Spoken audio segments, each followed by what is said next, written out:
What is up, Geeky Saiyan Army? It's Kanan. It's Jessie. And we are the Geeky Saiyan couple.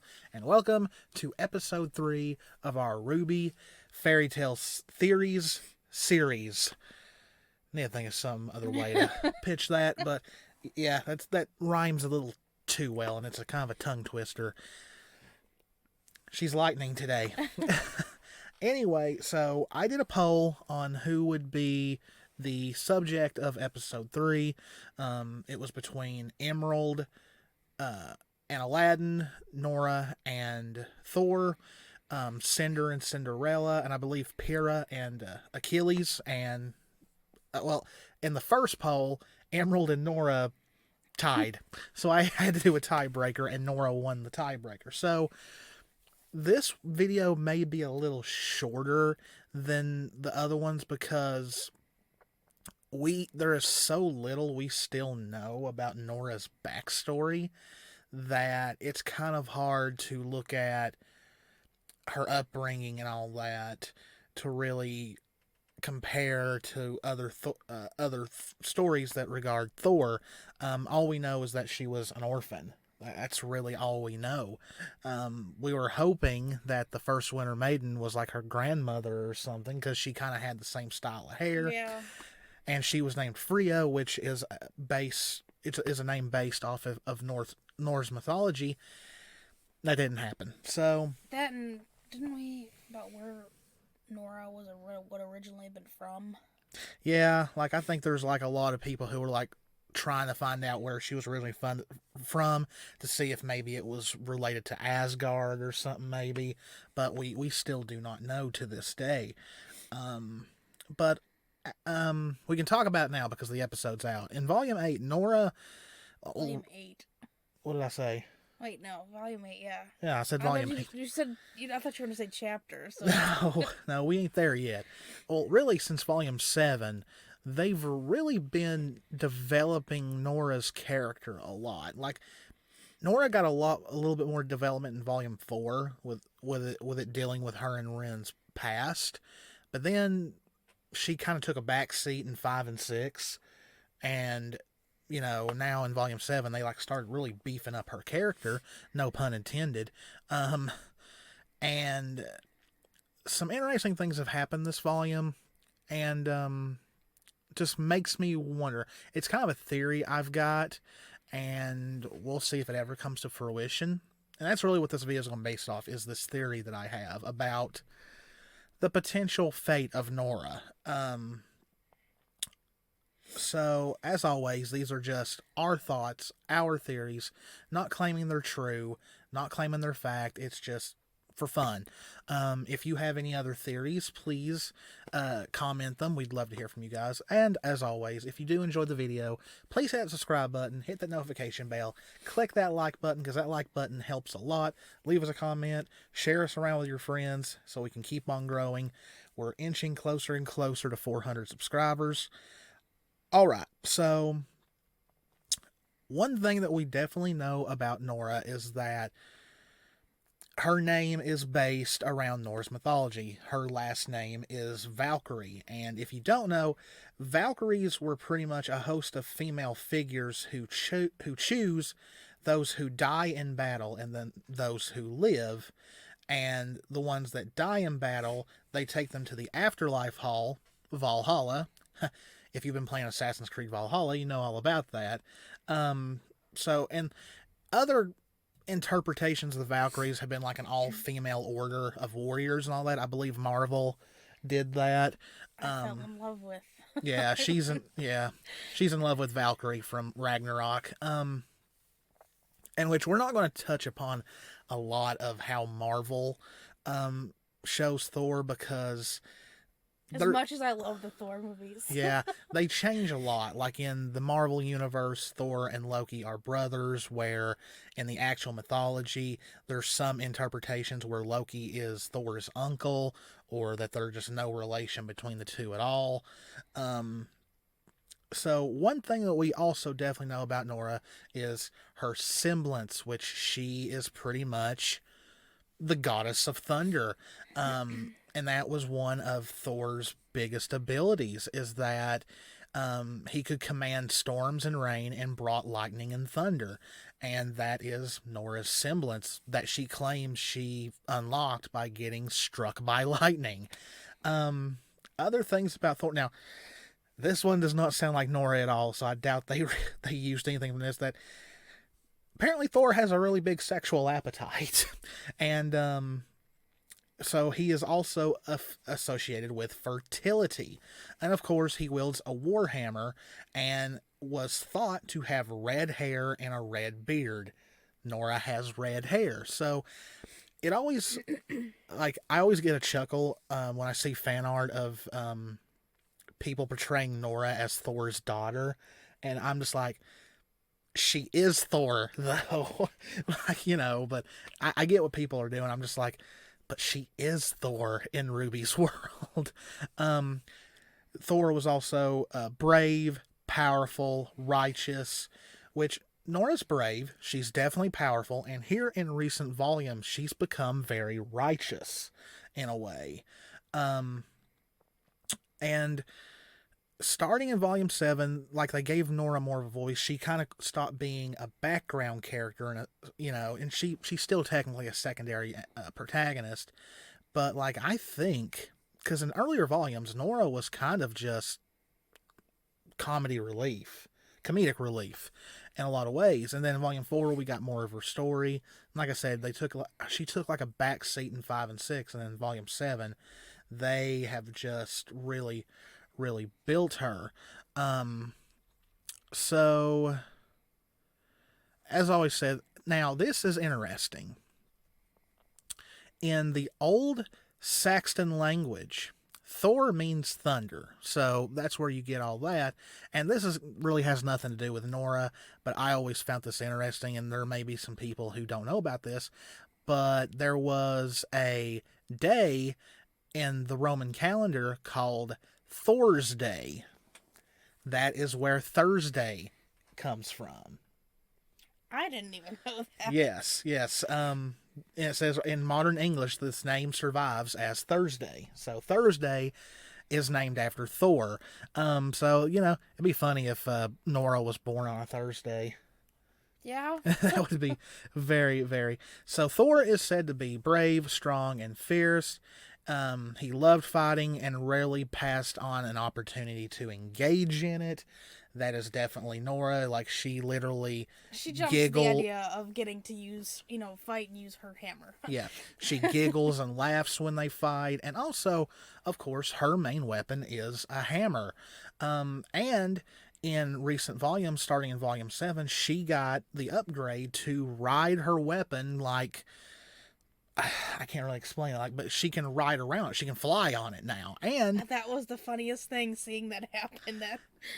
Now, at least in the Marvel universe, I don't know if it's ever mentioned in the mythology, but in the Marvel universe, Thor uses his hammer to fly. So he starts swinging it, and there he goes. I think it is in some of the comics. Yeah. It was a universal thing that was carried on. Yeah. So that might be where they got the inspiration to have Nora being able to fly around on her weapon. Maybe not. We don't know.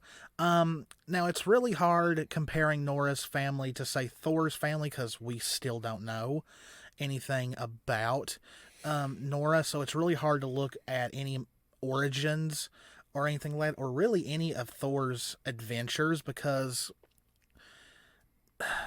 Nora's a secondary main protagonist, so she's not the focal point, and there's still a lot of her backstory that to this day we don't know. Hopefully we will learn at some point. Yeah, because we only know up to where Ren met her. We know Ren's backstory. We just don't know hers. Yes, and it's really weird when we saw those flashbacks, because when Nora was a kid, she was very withdrawn. She was very weak, I don't want to say weak, but she was meek, maybe in a way. Yeah. Scared.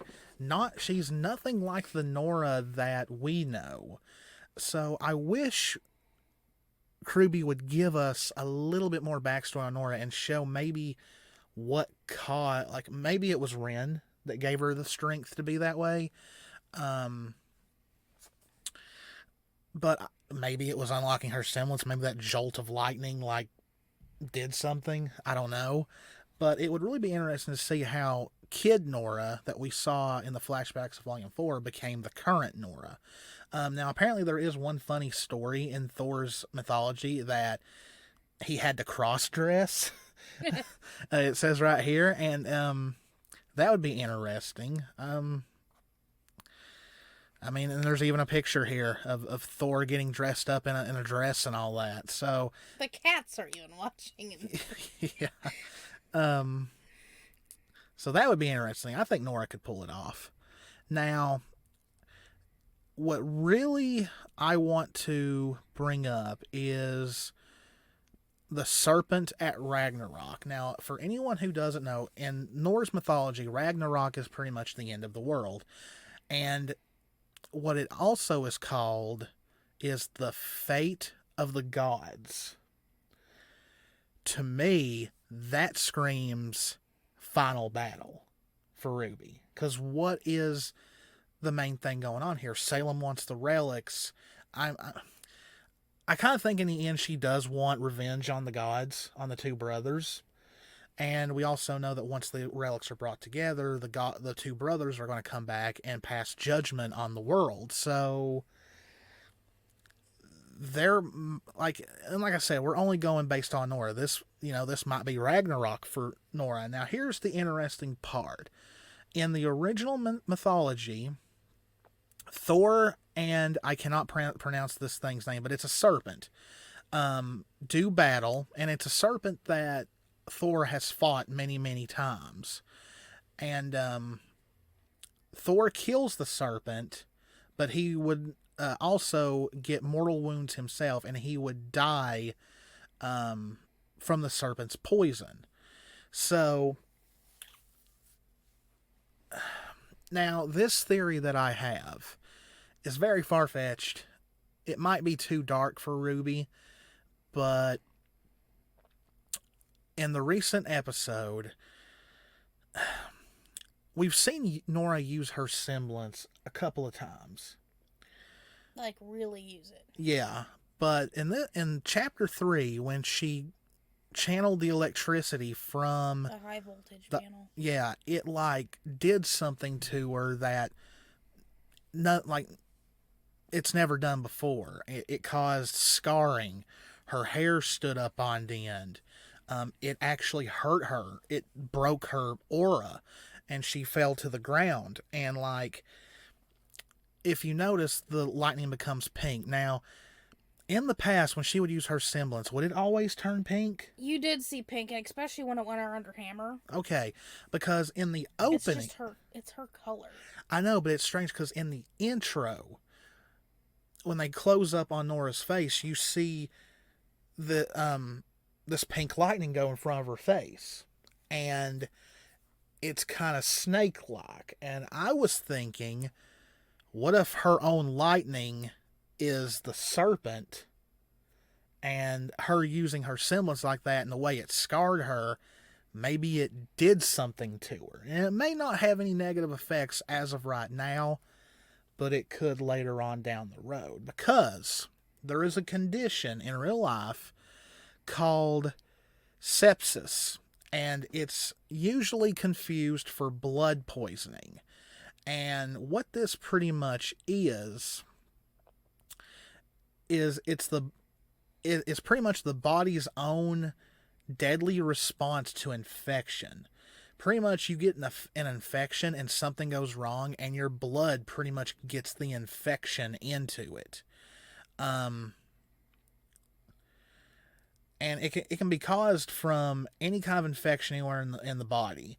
So when I read this, I thought, okay, she's got all this scarring now. Her aura is down, so her aura is not going to be able to heal her. And so far, they've not really gotten her any medical attention. What if the scarring gets infected somehow, and eventually it's going to, affect her later down the road? Now, very far-fetched. I doubt it. More than likely, she's going to wake up and she's going to be like, oh, cool, I've got battle scars now. You know, knowing Nora. yeah. There's also a chance that maybe there's a serpent grim during the final battle, and that's how sadly Nora meets her end. That's her Ragnarok, maybe. Who knows? It's way too early to say because who knows when RWBY is going to end.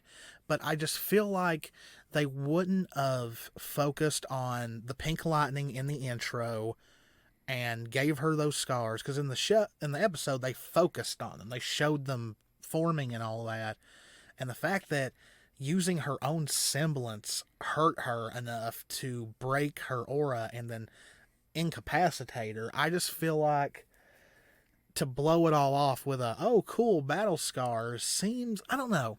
Well, I also think that this also could, I know we had mentioned it in the analysis, it could be a way to trigger Ren to really, and it to might come be out of what it is. I mean, like I said, it is too hard to tell. I do think that her just, some of it's a little far-fetched. It is good points because it does match some things, but I think that really this is going to be used to pull Ren out. Yeah, because it might be. You need something very drastic, and I mean, to pull him out, and him seeing her in that state would do that. Yeah, though I guess part of me kind of wants there to be more there than just for shipping purposes. Well, I don't mean it for a ship. I meant in general because he's in a pretty dark place right now. Yeah, it's just hard to say because it feels like we can know what RWBY is planning and then they just throw us a curveball and that we didn't even think of. We've seen Ren develop a lot, but we need to get him past the point of where he's at. Like, he needs to come out of that. And I feel something this drastic would help really give him the character push. Like, Nora's gotten her huge push. Ren needs his. Yeah, and I mean, there's got to be a reaction. Because I think sooner rather than later, the two groups are going to come back together. Yeah. Because I will be genuinely upset if Ren sees Nora in this kind of shape and there's, no reaction. And I think a lot of people will be. And the thing is it's the same way with Bumblebee. Like, they've kind of been building up this point that Blake and Yang miss each other, and they're building to something big for the reunion. And if nothing happens, or they use the excuse that a battle's going on so that it got skipped over, I'm sorry, I'm not going to buy that this time. No, not this time. Especially, and then this isn't, like I said, not just for Bumblebee, for Nora, for both groups in general. It has to be there. And it's like with Yang and RWBY, there needs to be something said between Yang and RWBY, just like a simple "I'm sorry," because yes, there needs to be something between specifically those three groups, like the pairings there. Yeah. It's just, but I mean, I know there's a lot of people that okay, well, I'm sure, Nora's gonna die. I still don't feel that's going to happen now, for a while, if it does. If it does, it does, but I meant, I'm near future. I don't see it. See, I'm borderline. I just have that feeling. I'm borderline. Sometimes I think, I'm triple lined. It seems like I've got three different theories. There's one where part of me thinks all of Team Juniper is going to die, but then that does seem like kind of overkill in a way. Then I think if anybody ultimately does, it'd be Jean. Yes. Sadly enough, even though Joan of Arc is not a fictional character, she really did exist. We may do an episode of Jean and Joan of Arc. That's also on my theory, since John is based off Joan of Arc, who I can't get into it because we may do it. I think that maybe him and Pyrrha could get back together in death, also making them Romeo and Juliet in a way. And in that theory, it would be Jean and Pyrrha gone, Ren and Nora live. And then there's sometimes I think maybe something does happen to Ren and Nora, and it's just Jean who's left, which is super, super sad. I don't think that's gonna happen. I don't either. I mean, but I'd also we could be completely wrong. And all three of them survive, or all three of them, or all of them die. I mean, we just don't know. I don't think all three of them would, honestly. But the thing is we could still keep that whole team, but not replace Pyrrha, but something with Oscar. Yeah, I just because he's even said, he's started feeling like part of the team, part of something. The only thing that really makes me think that something is going to happen to Jean is they keep tying him back to Pyrrha. Like, he's moved on, but that lingering want is still there. So there might be a good chance Ren and Nora are the only two surviving members. I don't know. You could go even darker and something happened to Ren and Nora be the only one left. You just never know. Because I don't want anything bad to happen to Nora, because besides any member of Team RWBY, Nora is one of my favorite, both of our favorite characters. So I guess the point was her own pink lightning of her semblance, could her own semblance could have sealed her fate. Like, is there any way someone's semblance could hurt them? Is what I'm saying. And be like the metaphorical serpent that poisons her body. And it may not kill her right away. It may later down the road. I mean, I'm kind of interested in that thought, that if someone's own semblance could be their downfall. I mean, it's possible, but I mean, there's also this way. Like I said, I don't know if it would be what kills her, but I mean, it would be even if it is the serpent, it still could have been the way to wound her. Yeah, and that could have been it, because I mean, we'll have a better idea once Nora actually wakes back up to see if there's any side effects. We might have to do a part 2 of this video one day. Because as of the recording of this, and then seeing Ren's reaction, yeah, so we need to know both of those things. Because as the recording of this video, Nora is still out cold. This Saturday is chapter 5, so hopefully she'll wake up in this episode. I don't know. Hopefully they're reunited very soon, because I do want to see what happens when that all goes on. Because RWBY have done a really good job of building toward a reunion, like what's going to happen when the heroes do get back together. And Ren and Nora, besides Blake and Yang, Ren and Nora are the two that I really want to see what happens, because ever since they kissed in Volume 7, Ren and Nora have been they've went up a little sometimes, and then they've went completely down. That's what I'm saying, is the way Ren is, he needs something as drastic as Nora being this hurt to, like, snap it. Like, something needs to snap back, and he needs to come to reality. I mean, he's so focused on certain things, and he's overloading himself, and he's, like I said, he needs, so it's usually, sometimes it takes something really drastic, like someone being injured, to bring them back out of things. Like, okay, I need to really reevaluate this here. Him sitting and brooding himself outside is not going to help the situation, but, No, because apparently they're near a freaking grim nest.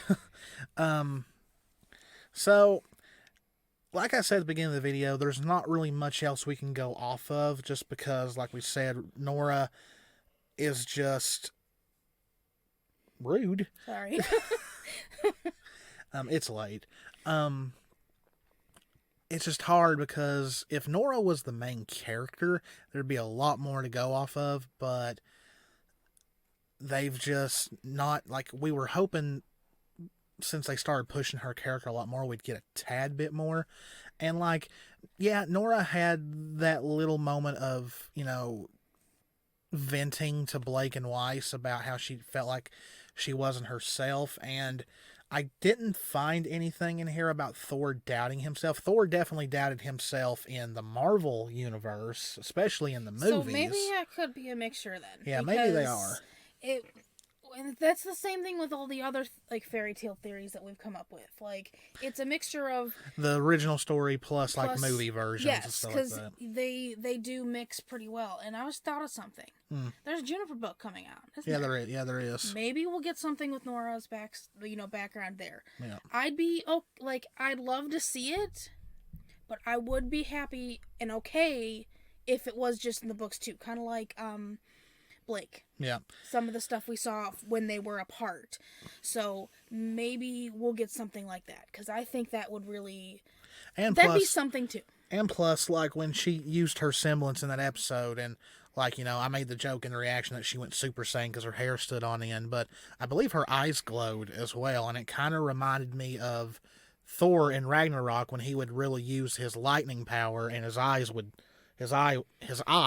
would glow. She's never. The thing is, that's another thing is she's never taken on something that high voltage. I know lightning is still considered high voltage, but Yeah, it's supposed to be the highest voltage there is. yeah, but think about high voltage through technology. Yeah. Like it's that like electrical versus that it burns a lot faster. Like the voltage in like a house or something like that is completely different from that. So it could be they affect that, and that's why I said in our analysis, I think that's why Weiss reacted, because I mean, like I said, she's from Atlas. She knows the security of things up there, obviously, and that was something she didn't think was wise for Nora to be doing. Yeah, I guess I'm interested to see what happens, because like you would think someone who could conduct electricity through themselves because of a special power like a semblance, that like it's like fire bending. Firebenders don't suffer from the heat from bending fire, so how could it yeah, but like how could electricity physically hurt someone when their special ability is conducting electricity that makes them stronger? So I'm really curious how that is explained, if it ever is. Maybe we'll just be left to wonder. Yeah, I think the only thing I can think of, I guess, that comes to mind is what I just said, but like it was compact and focused, high voltage, energy coming up, something like that. That's the only thing I could think of. And another thing. Yeah, she conducts it from lightning. Lightning's momentary. That's constant. That is constant high voltage that she was conducting through her body. So constant high voltage is going to burn, regardless if she can handle any type of electricity. So I think I didn't think of that before. So yeah, like you said, they may have based some things maybe on Thor's original story and mythology, and they could have based some stuff off from the actual Marvel movies, because there's many members of RWBY, including Miles, Carrie, and Eddie, that love the Marvel universe. So and like in many of the Thor movies, he does doubt himself, especially in Endgame. But the only thing that Nora has not shown, because Nora, I get, she's probably not even, I still don't know the legal age in Remnant for drinking, but Thor loves a good drink in both anthology, in both the mythology and in Marvel. And my favorite moment. We've not seen that with Nora, and I don't even know if Nora's old enough. Food, though. Yeah, she loves food. So, and Thor does too, I believe. So yeah. So all we need is her to sit there with a glass and watch it go. So definitely some connections between Thor and Nora. After all, she is based off him, but it seems like there are certain aspects of Thor's original story in the mythology that is seeping in through Nora. It's just like we said, there is so much we still don't know about Nora. We can't connect much more of the mythology with her. But just the whole recent things happening in Volume 8 with her getting hurt by that lightning and all that, and we still, as of right now, don't know what her fate's going to be. It just got the wheels in my head turning after reading what eventually happens to Thor, that maybe there might be a connection, but who knows? We'll just have to see as Volume 8 goes. Hopefully Nora is okay, and it's just, like I said, just a, hey, cool, I've got scars. And we go on from then we don't have to worry about anyone dropping till like John. She needs John right now. Yeah. So maybe that's something else that will get the crew back together very, very soon. So, yeah, probably not as informative as the past episodes, but like I said, with Nora, there's just not much to go on. But this did win the poll, so we went ahead and did it. Hopefully we'll get some more information. Maybe we'll do a part 2 to this episode one day. If you enjoyed it, please hit that subscribe button, hit that notification bell, hit that like button, leave us a comment, leave us your theories, what you think is going on. As always, guys, this is Kanan. This is Jessie. We love you all very, very much. Stay safe out there. Take care of each other. Stay warm. And we will see you in the next one. Bye. Bye.